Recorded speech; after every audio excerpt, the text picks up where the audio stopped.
Welcome to the Rim Brake Rodeo. We hope this video helps. In this video, I will explain how to fix a black screen on your Ford Explorer. First, ensure your vehicle's battery has a full charge and its terminals are clean and tight. A simple soft reset can often resolve minor glitches. Just turn off the engine, open the driver's door for about 30 seconds, then close it and restart.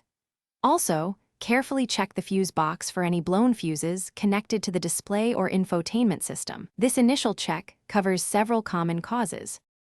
If the initial steps don't work, try a hard reset. Disconnect the negative battery terminal for at least 15 minutes, then reconnect it.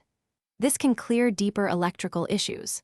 Next, you might need to carefully access the back of the display unit to ensure all wiring harnesses are securely plugged in. Also, visually inspect the screen for any cracks, moisture, or other physical damage that could be causing the problem. It's important to ensure your sync system software is up to date.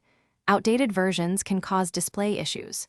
Check for available updates through Ford's official website or your vehicle settings. Also, test if other infotainment functions, like the radio or climate controls, are working correctly, as this can indicate a broader system problem. Think about any recent modifications or accessory installations that might be interfering with the display. If, after trying all these steps, your Ford Explorer's screen remains black, it's time to consult a certified Ford technician. They have specialized diagnostic tools to pinpoint complex electrical or hardware failures that might not be obvious.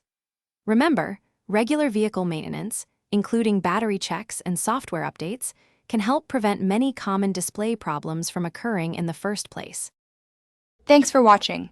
Consider subscribing if we helped you.